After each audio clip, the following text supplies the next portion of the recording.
नमस्कार, good morning. Chhattisgarh में स्वागत है आप सभी का। आप देख रहे हैं एबी24। मैं हूं आपके साथ श्रवण दंबोले। बुलेटिन की शुरुआत करते हैं। सबसे पहले देख लेते हैं इस वक्त के हेडलाइंस। बीजापुर में पुलिस और नक्सलियों के बीच मुठभेड़ जारी। नड़पल्ली के पहाड़ी में चल रही मुठभेड़ के दौरान आईडी ब्लास्ट की खबर। कुछ देर में रायपुर पहुंचेंगे एमपी के मंत्री कैलाश विजयवर्गीय। अंबेडकर जयंती पर आयोजित हो रहे संगोष्ठी में करेंगे शिरकत। महादेव सच्चा मामले पर ईडी की छापेमारी। दिल्ली, मुंबई, इंदौर समेत 7 शहरों में दी गई दबिश। 573 करोड़ रुपए से अधिक मूल्य खाते फ्रीज। 3 करोड़ से ज्यादा कैश जब्त।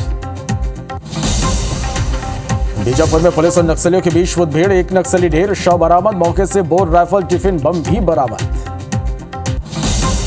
छत्तीसगढ़ में भीषण गर्मी। राजधानी में आज 44 डिग्री तक जा सकता है पारा। कल दर्ज किया गया सबसे ज्यादा 44.7 डिग्री सेल्सियस तापमान।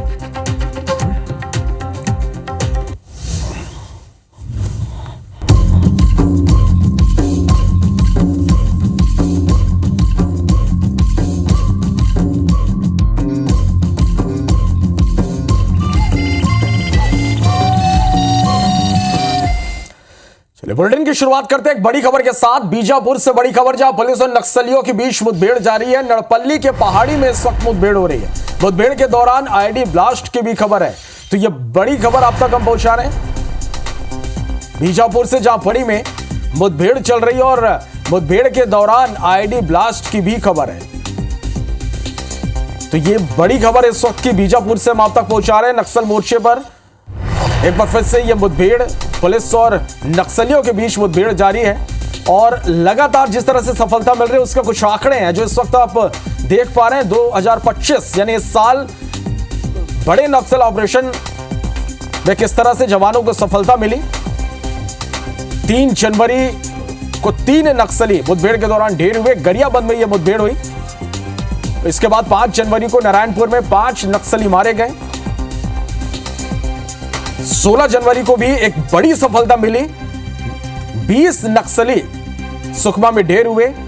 20 से 22 जनवरी के बीच मुठभेड़ चली जिसमें 16 नक्सली मारे गए। 1 फरवरी को 8 नक्सली ढेर हुए। 2025 यानी इस साल की बड़े नक्सल ऑपरेशन है। 10 फरवरी को एक बड़ी सफलता, 31 नक्सली ढेर हुए। 20 मार्च को 26 नक्सली मारे गए। इसके साथ ही 20 मार्च को 4 नक्सली ढेर हुए। 2 जनवरी को 5 नक्सली ढेर हुए हैं। तो लगातार जिस तरह से 2026 छत्तीसगढ़ नक्सल मुक्त बनाने के गृह मंत्री अमित शाह ने घोषणा की, इसके बाद लगातार नक्सल मोर्चे पर बड़े ऑपरेशंस को अंजाम दिए जा रहे हैं और लगातार इसमें जवानों को सफलता मिल रही है। और इस बीच ये बड़ी खबर आप तक हम पहुंचा रहे हैं बीजापुर में इस वक्त की बड़ी खबर है, जहां पुलिस और नक्सलियों के बीच मुठभेड़ जारी है। संतोष तिवारी हमारे साथ जुड़े हैं। संतोष, एक बार फिर एक बड़े मुठभेड़ की खबर निकलकर सामने आ रही है। क्या अपडेट, क्या जानकारी इस पूरी खबर पर? जी, हालांकि अभी आधिकारिक पुष्टि नहीं हुई है। जो अभी सूचना मिली है, आपको बता दूं कि पुलिस और माओवादियों के बीच, सुरक्षा बल और माओवादियों के बीच जो मुठभेड़ चल रही है, उसूर थाना क्षेत्र के अंतर्गत मुठभेड़ चल रही है। ये गलगम में एक पहाड़ी है, गलगम पहाड़ियों के बीच चल रही है। एक आईडी ब्लास्ट की भी खबर है।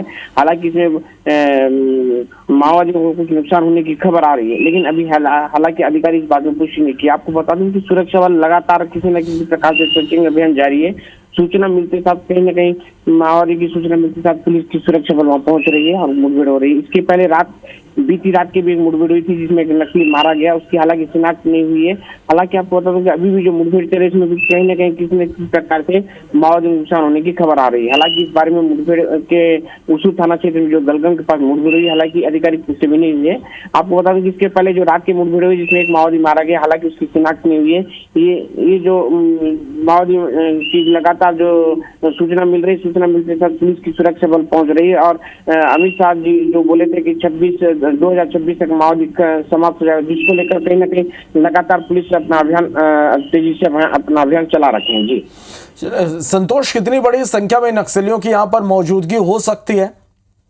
जी आपको बता दूं कि जो सूचना मिली थी पुलिस को, उसी आधार पर वहां पहुंची। ऐसा बताया जा रहा है कि 25 से 26 से ज्यादा माओवादी वहां मौजूद थे और इसमें जो कुछ बड़े कैडर के भी थे, जिसको लेकर सुरक्षा वहां पहुंची थी। लेकिन अभी आंकड़ा एकदम स्पष्ट नहीं हो पाया, लेकिन ये भी बताया जा रहा है कि 25-26 से ज्यादा माओवादी वहां पे थे, जहाँ पे पुलिस फोर्स पहुंचे, जहाँ मुठभेड़ चल रही है। संतोष, क्या कोई बड़े नक्सली लीडर की भी मौजूदगी की खबर थी? ये आपको बता दें, जो पुलिस को सूचना मिली थी या जो अपने को जो अभी सूचना मिल रही है, उसमें कि कुछ बड़े नकली लीडर भी थे। उसी के आधार पर रात की सूचना जो पुलिस को मिली थी, उसी आधार पर उसूर से और उधर पुजारी कां की तरफ से चारों तरफ से उनको घेर लिया गया है, जहाँ भी मुठभेड़ चल रही है।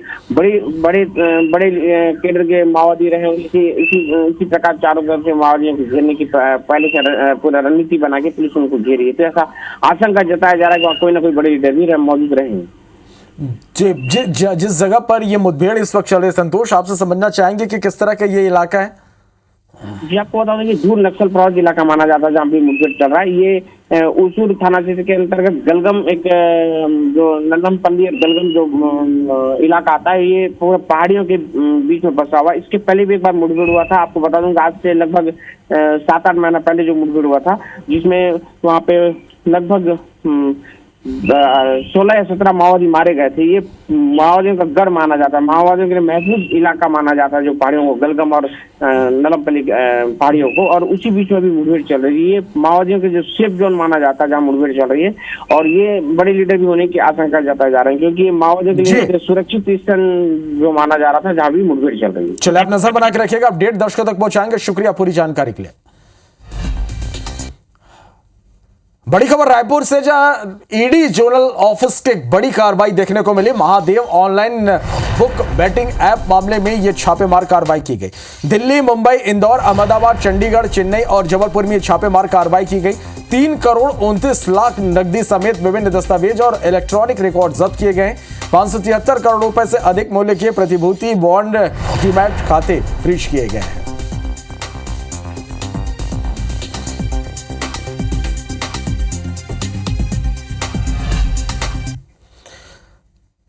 रायपुर से खबर, इंडियन ओवरसीज बैंक फर्जी लोन केस में ईओडब्ल्यू ने एक बड़ी कार्रवाई की है।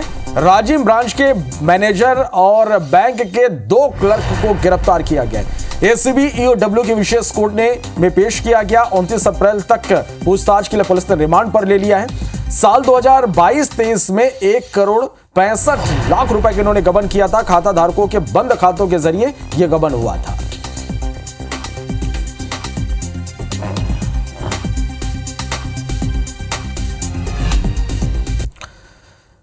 बड़ी खबर रायपुर से, जहां सीएम विष्णुदेव साय आज एक समीक्षा बैठक लेंगे। पीडब्ल्यूडी, पीएचई, गृह विभाग की समीक्षा करेंगे। मंत्रालय में सुबह 11:30 बजे यह बैठक होगी। तो यह बड़ी खबर आप तक हम पहुंचा रहे हैं। सीएम विष्णुदेव साय आज समीक्षा बैठक लेंगे।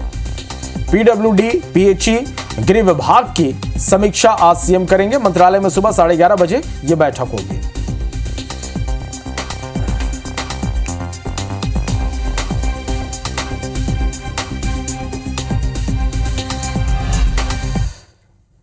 देश भर में कांग्रेस आज से संविधान बचाओ यात्रा शुरू करने जा रही है। इस पर बीजेपी के वरिष्ठ विधायक अजय चंद्राकर ने सवाल उठाए। उन्होंने कांग्रेस नेताओं से पूछा कि संविधान में कितनी बार संशोधन किया गया, यह सवाल उन्होंने पूछा। रायपुर में 43 डिग्री तापमान में घर से निकलकर दिखाएं, सिर्फ पेपर में छपवा लेने से कुछ नहीं होता है। कांग्रेस नेताओं में बाबा भीमराव अंबेडकर के प्रति प्रेम भावना कैसे जाग गई? कांग्रेस को बताना चाहिए उनकी दृष्टि में परिवर्तन कैसे हुआ।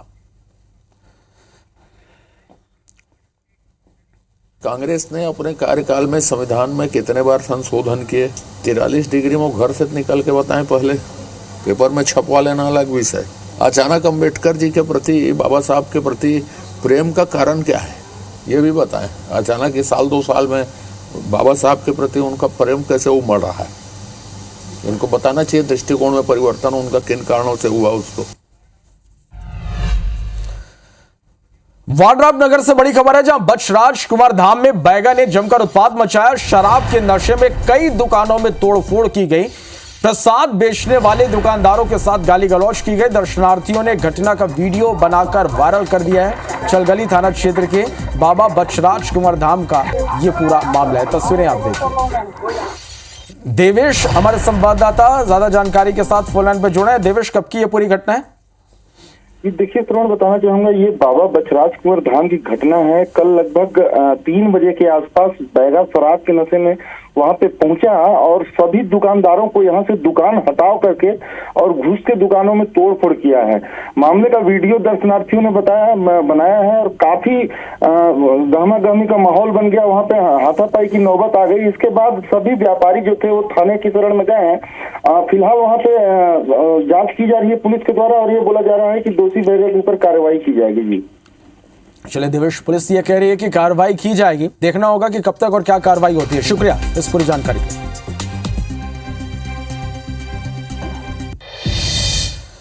बढ़ते आगे, रायपुर से बड़ी खबर, जहां राजधानी में गुंडे बदमाशों के हौसले लगातार बुलंद है। दुकानदार राहुल देव के साथ मारपीट की गई। अज्ञात बदमाशों ने मारपीट की है। सीसीटीवी में यह पूरी घटना कैद हुई है। घटना के विरोध में समस्त ट्रक मैकेनिक संघ मंगलवार को यानी आज कारोबार बंद रखने की उन्होंने चेतावनी दी है। खमतराई थाना इलाके का यह पूरा मामला है। दूसरी बड़ी खबर भी राजधानी रायपुर से, जहां पति ने पत्नी की हत्या कर दी। आरोपी पति ने चाकू मारकर हत्या कर दी। चरित्र शंका के चलते हत्या की। आरोपी पति भुवनेश्वर साहू को गिरफ्तार किया गया।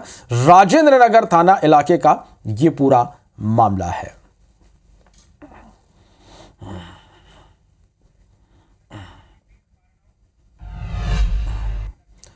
दमोह के फर्जी डॉक्टर नरेंद्र जॉन केम और अपोलो अस्पताल प्रबंधन के खिलाफ अब छत्तीसगढ़ में भी शिकंजा कसता जा रहा।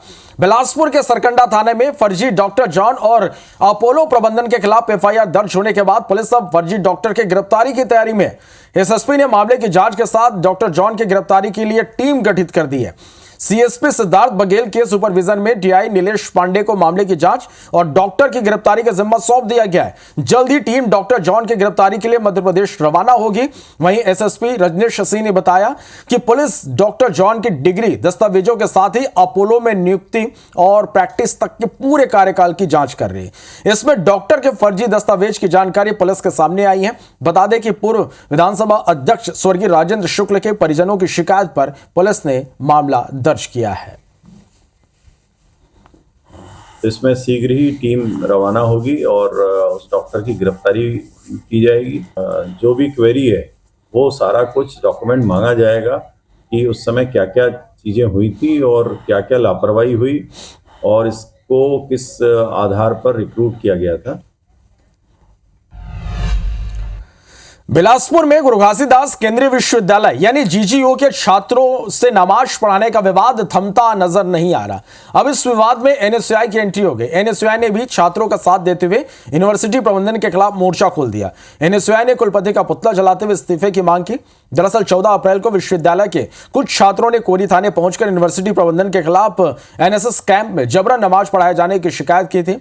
इस एक शिकायत ने पूरे प्रदेश के माहौल को गरमा दिया था। पहले घटना के विरोध में एवीपी के हिंदू छात्रों का साथ दिया, जिसके बाद विश्वविद्यालय प्रबंधन में 48 घंटे के अंदर जांच कर कार्रवाई का आश्वासन दिया था, लेकिन अब तक जांच रिपोर्ट सामने नहीं आई है। इस विवाद के संबंध में विश्वविद्यालय ने एक त्रिसदस्यीय समिति बनाई थी और जिनको 2 कार्य दिवसों में अपने प्रतिवेदन को प्रस्तुत करना था। प्रथम कार्य दिवस था, उसमें से करीब 28 बच्चे वो उपस्थित नहीं हो पाए, तो उनको 1 दिन का और समय दिया गया दूसरे कार्य दिवस में। तो आज के कार्य दिवस में 6 बच्चे यहाँ पर उपस्थित हुए और अभी भी 22 बच्चों का सत्य कथन वाचन जो समिति के समक्ष होना है वो अभी अपूर्ण है। चाहे वो हिंदू बच्चा हो चाहे मुस्लिम हो, अगर मुस्लिम बच्चा है उनकी भी आस्था की बात है, हमको उससे कोई परहेज नहीं है, परंतु वहाँ हिंदू बच्चा है वो कैसे नमाज पढ़ेगा? और अगर आपने 12 लोगों को 13 लोगों को सस्पेंड किया है तो मैं सबसे पहले बोलता हूँ नैतिकता इनकी है कि सबसे पहले इनको खुद इस्तीफा देना चाहिए। कोंडा गांव के बफना के ग्रामीणों ने अपने गांव में हो रहे एक चर्च निर्माण को लेकर नाराजगी जताई है। सोमवार को ग्रामीणों का दल जिला मुख्यालय पहुंचा। एसडीएम कार्यालय में ज्ञापन सौंपते हुए धार्मिक निर्माण कार्य को तत्काल रोकने की मांग की। ग्रामीणों का कहना है कि चर्च निर्माण स्थल पर अक्सर अज्ञात और संदिग्ध लोगों का आना जाना लगा रहता है, जिससे गांव में असुरक्षा का वातावरण बन रहा। ग्रामीणों को आशंका है कि अगर यह धार्मिक केंद्र अस्तित्व में आ गया तो गांव का पारंपरिक सामंजस्य और सामाजिक ताना बाना प्रभावित हो सकता है। साथ ही ग्रामीणों ने कहा कि निर्माण कार्य पर तत्काल रोक नहीं लगाएगी तो उग्र आंदोलन किया जाएगा। बता दें कि मरानपारा में फोड़ू सोरी और लाल सोरी चर्च का निर्माण यहां पर वो करा रहे हैं।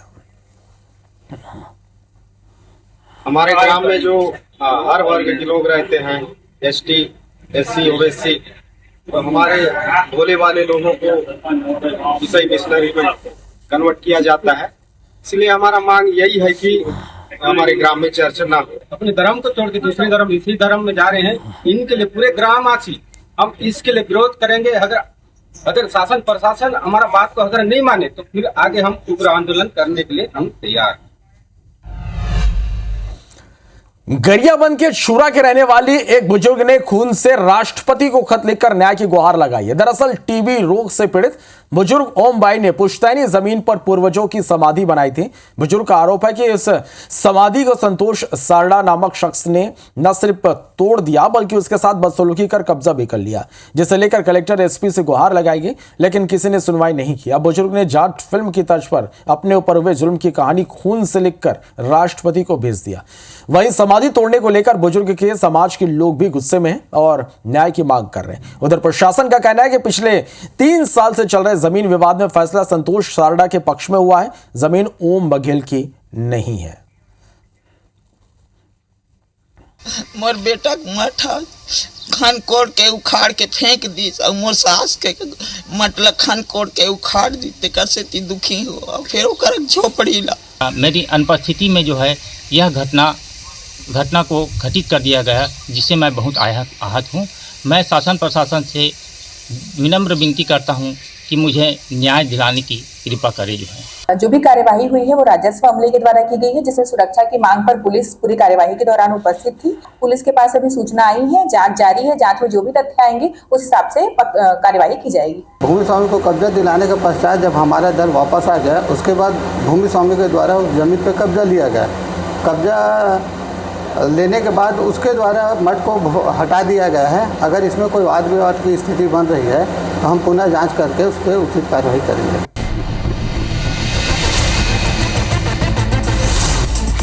आज मंत्रालय में होगी डॉक्टर मोहन कैबिनेट की अहम बैठक। मीटिंग में कई अहम प्रस्तावों पर लग सकती है मोहर।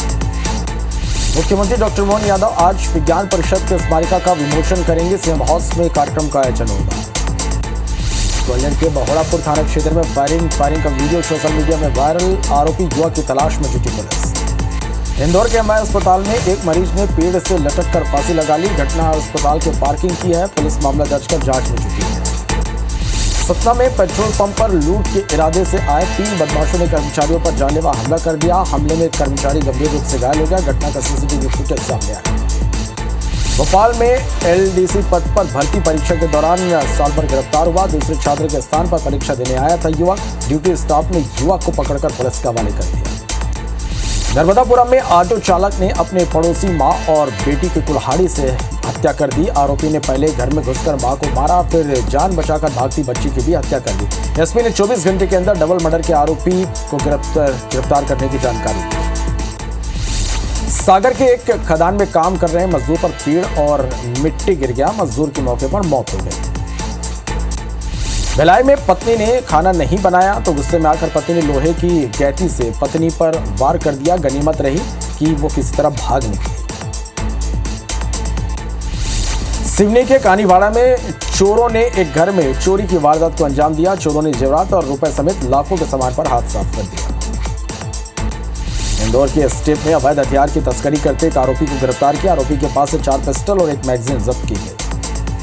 नीमच पुलिस ने डोडा चूरा के साथ युवक को गिरफ्तार किया। पुलिस ने युवक के पास से 340 किलो डोडा चूरा बरामद हुआ। जबलपुर के मझगवा थाना क्षेत्र में नाबालिग से एक युवक ने दुष्कर्म किया। आरोपी ने नाबालिग को घर में अकेला पाकर वारदात को अंजाम दिया। ग्वालियर पुलिस ने दिल्ली के एक चोर गिरोह को पकड़ा। पुलिस ने चेकिंग के दौरान 3 चोरों को दबोचा है। अलीराजपुर की उमराली में 2 कार में टक्कर हो गई। हादसे में 2 लोगों की मौत हो गई।